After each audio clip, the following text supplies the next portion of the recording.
Gnostic Luciferianism is an ancient religion. I might go so far as to claim that it's the invisible thread woven through every true religion and spiritual path. But because it's the most pure and primordial religion, it's also the one the enemy has attacked, suppressed, subverted, corrupted, perverted, and cynically co-opted the most. And in most people's minds, if they've heard of Gnostic Luciferianism at all, it's associated in their minds with a shadowy cabal of wealthy and powerful elites who engage in satanic sex rituals and conspire to keep the world enslaved, and would betray humanity for 30 pieces of silver. Maybe I'll comment on that more throughout this introductory series on Gnostic Luciferian theology, but true Gnostic Luciferianism is completely antithetical to Satanism, materialism, and the lust for worldly power and carnal pleasures. And when I speak of true Gnostic Luciferianism, I'm speaking of the truth as it has revealed itself to me over half a lifetime of searching down this path. I claim no special authority. Gnostic Luciferianism is not a religion based on authority. Truth itself is the authority. There's no such thing as your truth and my truth. There's only truth and falsehood. It reveals itself directly to individuals by degrees or by sudden enlightenment. And it is an individual path. Others can serve as teachers and guides, but they're only helpful as far as they can help you know the light within yourself. There's only one true teacher. In this series on Gnostic Luciferian theology, I will refer to him as both Lucifer and Christ. This is because in Gnostic Luciferian theology, Christ is Lucifer, the morning star. He identified himself as the morning star in Revelation 22:16, when he says, "I am the root and offspring of David, the bright and morning star." The only scriptural basis for associating Lucifer with Satan is the famous passage in Isaiah 14:12 that says, "How art thou fallen from heaven, O Lucifer?" But this passage is about an ancient, tyrannical, earthly king. The prophet Isaiah is clearly mocking him. He calls this king Lucifer, sarcastically. He isn't really Lucifer. He was a mortal man who basically made himself out to be great and powerful like a god and was eventually humbled. Isaiah is basically saying, look at you now. You thought you were God incarnate, didn't you? You thought you were invincible, but look how you've fallen and been exposed for what you really are. So this king was not actually Lucifer. Isaiah mockingly calls him the morning star, in much the same way Pilate put a sign above the cross of Jesus calling him the King of the Jews, and put a crown of thorns on his head. Unfortunately, this passage has been horribly misused to create an entire myth in the Christian tradition around Lucifer, leading a rebellion in heaven and being cast down to the earthly realm. But that myth is a part of the modern Christian tradition and has nothing to do with the Lucifer of Gnostic Luciferianism. But at some point in this series, I'll share an alternative Gnostic Luciferian version of the myth and show parallels with the Christ myth. I will also devote some time to explaining the Gnostic Luciferian version of Satan. My intention is to present Gnostic Luciferian theology in a clear, complete, and systematic way, though. The challenge for me is that, as I've said, in my understanding, Gnostic Luciferianism is an individual spiritual path, which is based on initiation, and revelation. So let me explain what I mean by initiation and revelation first. I'm not talking about initiation into any sort of secret society or occult order. True initiation and revelation can only come from above. And I do believe that initiation and revelation can be either sudden or by degrees. There are stories of people like Buddha who are said to have become fully enlightened as a result of a profound mystical experience. But for many others, there are stages of illumination. I would suggest that it's like an on-off switch versus a dimmer switch. Paul is reported to have had an experience of sudden enlightenment, yet he also spoke of degrees of enlightenment. And he speaks to someone who is still on the path and still has a long way to go. He doesn't claim to have become a perfect, sinless, omniscient, fully divine being. But he does speak of Christ this way. Yet he is honored by many Gnostics, especially the Valentinians, as a spiritual master. So within the Gnostic Luciferian tradition, an individual can have profound mystical experiences, progress even to the higher degrees of illumination, and yet still be a work in progress. In his epistle to the Philippians, chapter 1, verse 6, Paul says that he which hath begun a good work in you will complete it until the day of Jesus Christ. There's a lot in this one verse.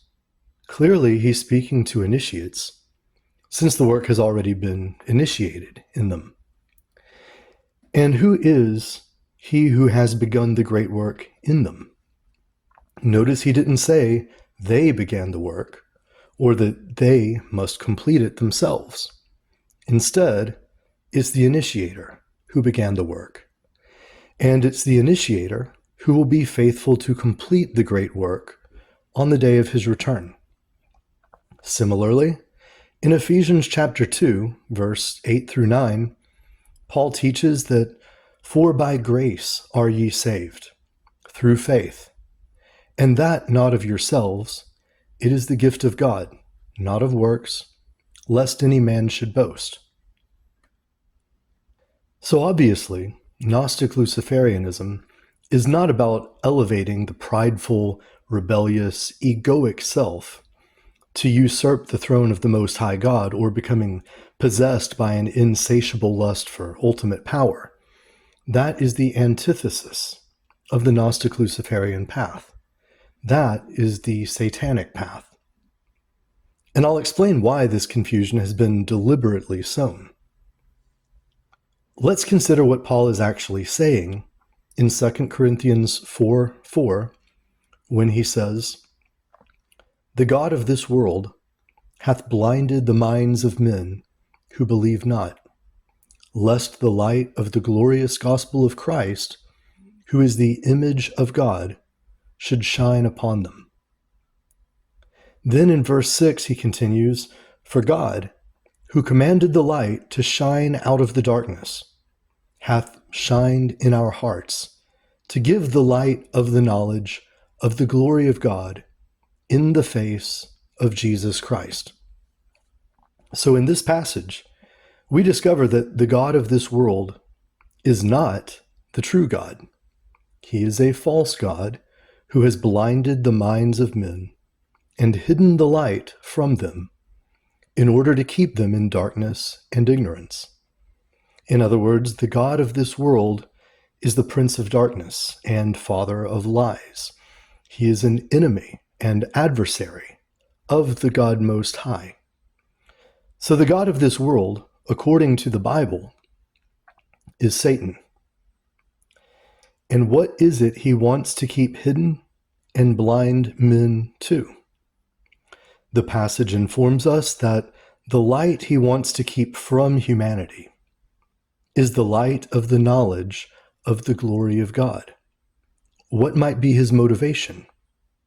Maybe he wants to hide the light of Gnosis from man, keep mankind ignorant of the true God, and forbid them from having any God before him, because he wants them to worship him as the Most High God.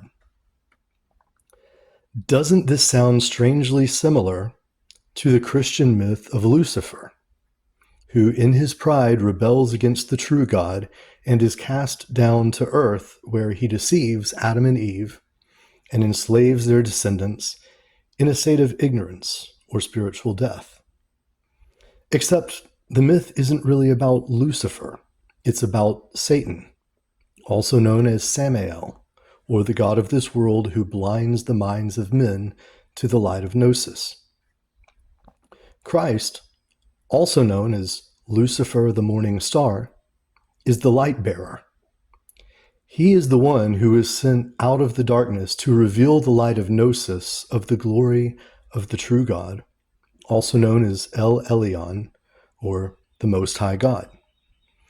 So how could these be the same entity? As Jesus says in Matthew 12:26, if Satan cast out Satan, he is divided against himself. How shall then his kingdom stand? Keep in mind that Christ identifies himself as Lucifer, the morning star, in the book of Revelation, chapter 22, verse 16. And earlier in Revelation, chapter 11, verse 15, we read that the seventh angel sounded, and there were great voices in heaven saying, the kingdoms of this world are become the kingdoms of our Lord and of his Christ. But this is a future prophecy about the coming day of the Lord. So according to the Christian Bible, Christ is Lucifer, not the god of this world or ruler of the kingdoms of this world. So if the kingdoms of this world are yet to become the kingdoms of our Lord, who do they belong to now? Let's look at Matthew chapter 4, verses 8 through 10, which tells us about Jesus being tempted in the wilderness by the devil. It reads, again, the devil taketh him up into an exceeding high mountain, and showeth him all the kingdoms of the world and the glory of them, and saith unto him, all these things will I give thee, if thou wilt fall down and worship me. Then saith Jesus unto him, get thee hence, Satan, for it is written, thou shalt worship the Lord thy God, and him only shalt thou serve. In this passage, it's very clear that the one tempting Christ is Satan. Satan is very clearly making a claim that he is the ruler over all the kingdoms of the world and that they are his to offer Christ if he will just fall down and worship him. And Christ doesn't refute this claim. He accepts the claim, but responds that he will only serve the God Most High and will not worship the God of this world. So let's review a few key points so far. According to the canonical Christian scriptures, Satan is the god of this world and ruler of all the kingdoms of the world. But there is a God above him who is the God Most High, El Elyon. Also, Christ is not Satan. Also, Christ, and not Satan, is Lucifer the morning star. But Christ, or Lucifer, is not the god of this world, at least not yet. He was sent as a messenger from El Elyon to bring the light of Gnosis into Satan's kingdom of darkness in order to liberate the children of El Elyon who have fallen into captivity. Yet in some mysterious sense, this messenger of El Elyon is also El Elyon himself, because in John chapter 10, Lucifer boldly claims, I and my Father are one. And the Jews clearly understood this as a clear and unambiguous claim that he is God, because they picked up stones to put him to death for blasphemy. In the same chapter, Lucifer boldly states that he is the Son of God, and that the Father is in him and he is in the Father, So clearly, his father is not the God of this world either. I know this is all confusing. The enemy has sown this confusion deliberately. It's part of the deception. This is one of the ways the God of this world blinds the minds of men. In 2 Corinthians chapter 11, verse 13 through 15, Paul warns of false apostles who seek to deceive, and states that Satan himself disguises himself as an angel of light. In other words, he sometimes appears as a messenger of El Elyon, or as El Elyon himself. And Paul warns that Samael's followers also impersonate ministers of righteousness. Wolves dress not only in sheep's clothing, but in the shepherd's clothing as well.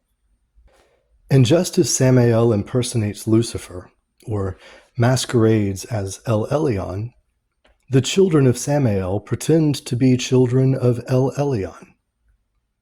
In Revelation chapter 2, verse 9, John writes, I know the blasphemy of them which say they are Jews, and are not, but are the synagogue of Satan.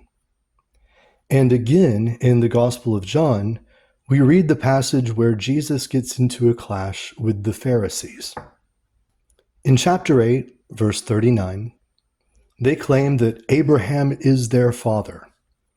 But Jesus argues that if they were Abraham's children, they would do the work of Abraham. In verse 44, he tells them, Ye are of your father the devil, and the lusts of your father ye will do.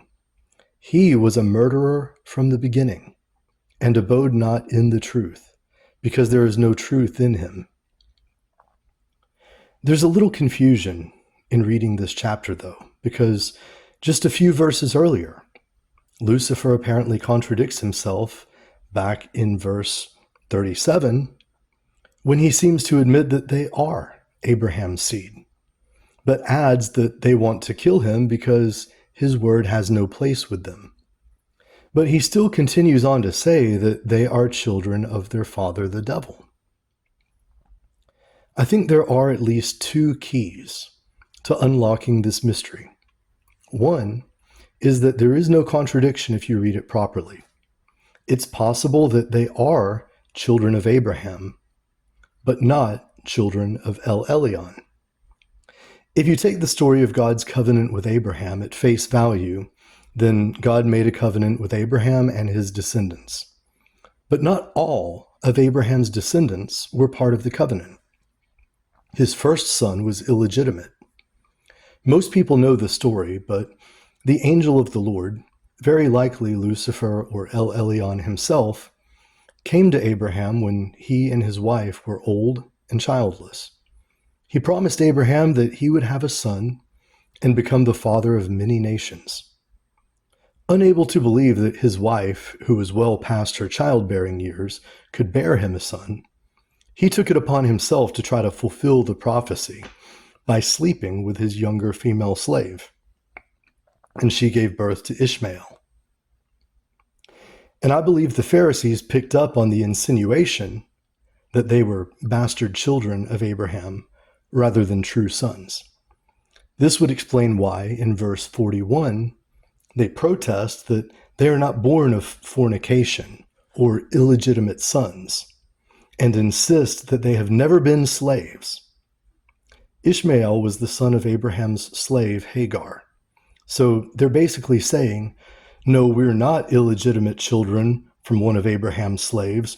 We're legitimate sons through Isaac. But of course, the Abrahamic covenant passed from Isaac to his son Jacob, who is later given the name of Israel. Jacob was given the blessing. His brother Esau was not. As Paul reminds us in Romans 9:13, God loved Jacob, but hated Esau. Jacob's children, or the children of Israel, inherited God's covenant with Abraham, while Esau's children, or the Edomites, were cursed. They became enemies of Israel. So wouldn't it make sense to call the enemies of the children of El Elyon children of the adversary, Satan? I don't want to get lost in endless genealogies here, but to make a long story short, the Edomites were eventually assimilated into the kingdom of Judea, which included the tribes of Benjamin and Judah. They are the ones who became known as Jews. There's a large body of evidence that the Pharisees and Sadducees, and at least a large number of Judeans or Jews, even in Jesus' time, were in fact Edomites. So let's break this down. These Jews insist that they are children of Abraham. Jesus basically says, okay, maybe you're illegitimate children of Abraham through Ishmael. The Jews insist that they are not children of fornication, so Jesus grants them this much and says, okay, maybe not, but you're not of the chosen seed of Israel. You're the cursed seed of Edom, probably with cursed Canaanite seed mixed in. And just as the ancient enemies of Israel have tried to kill them, you want to kill me. So obviously, you're of your father the devil. This is also why he said his word or his covenant has no place with them. Because as children of Edom, they are not part of the covenant with Abraham. Again, to support this interpretation, I'll point to verse 48, where the Jews again respond defensively and basically say, oh yeah, well, aren't you a Samaritan possessed by a devil? In other words, they feel insulted because Jesus questioned their lineage. So they react by questioning his. And as a side note, it's interesting that he denies having a devil, but he doesn't deny that he is a Samaritan. In the time of Jesus, the region previously ruled by the 10 northern tribes, which retained the name of Israel, was known as Samaria. After the Assyrian invaders took the northern 10 kingdoms, which retained the name Israel, into captivity, they brought waves of foreign migrants into the land and expelled the Israelites into foreign lands to be stripped of their identity as a people and assimilated. This is an entire topic which I can't adequately cover here, but it's important background knowledge and will shed light on many things later in this series. But doesn't it help to make more sense of this passage? How else would you make sense of this heated exchange? It's clearly all about lineage. Jesus basically said they were Edomites, children of Satan, instead of true Israelites, children of El Elyon. Doesn't this explain why they responded with counter smears, calling him a Samaritan? How else does this passage make sense? And I love where it goes from here, because Jesus shuts it down with his reply and completely shatters their whole paradigm to the point they try to kill him again after he drops the famous line, "Before Abraham was, I am," in verse 58. 2 verses before, in verse 56, he even says that their father Abraham, and I think he's mocking them here, rejoiced to see his day. Hebrews chapter 5, verse 5 through 10 sheds light on this too. Christ is called a high priest in the order of Melchizedek. So who is Melchizedek? He was a contemporary of Abraham and a high priest of El Elyon. So even before the Abrahamic covenant, there was a more ancient covenant. Let's look at a passage in Genesis 14, 18 through 20. And Melchizedek, king of Salem, brought forth bread and wine, and he was the priest of the Most High God. And he blessed him and said, Blessed be Abram of the Most High God, possessor of heaven and earth. And blessed be the Most High God, which hath delivered thine enemies into thy hand. And he gave him tithes of all. So Melchizedek was a high priest of the Most High God, El Elyon. That was the name which Melchizedek and Abraham both knew him by. If Abraham worshipped the God of this world, who forbids having any gods before him, meaning El Elyon implicitly, then how could he accept a blessing from the high priest of a foreign false god? Clearly, Abraham recognized El Elyon as the true God, and I do believe that Abraham made a covenant with El Elyon rather than Samael. But my view is that Samael attempted to interfere and even almost succeeded in tricking Abraham into sacrificing his son to him. It was the mysterious angel of El Elyon who stopped him. And I think this is essential to understanding the secret history of the world. I'll return to that topic in the future. But for now, I want to point out that this high priest of El Elyon had a bread and wine communion with Abraham and blessed him. Who else established the sacrament of communion with wine and bread? So is this a Christian sacrament? Or is it a part of an older covenant that precedes the Abrahamic covenant? It's certainly not a Jewish sacrament. So before Abraham, or the Abrahamic covenant, Lucifer, the messenger of El Elyon and enemy of Samael, has been bringing the light of Gnosis into this world of darkness to those with eyes to see and ears to hear. Before Abraham was, I am. Melchizedek was called the king of Salem. Salem means peace. It's where the Hebrew word shalom comes from. Christ is called the Prince of Peace. Jesus claimed that Abraham rejoiced to see his day. This seems to be a reference to the day of the Lord when Christ returns.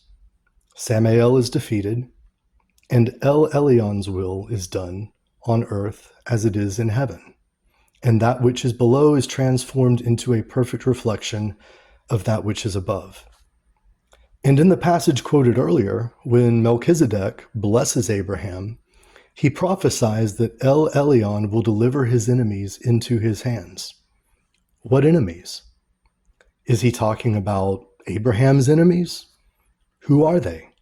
When was this fulfilled? Or is he talking about a future time, when the children of El Elyon are given victory over their enemies, the children of Samael? The book of Obadiah is all about the future destruction of Edom. So I'm pointing out major threads here that run all through the canonical Hebrew and Christian scriptures. There's too much consistency here to simply ignore.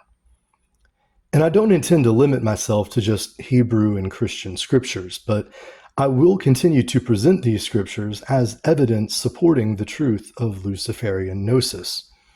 But I can only point to the truth and help you connect the dots.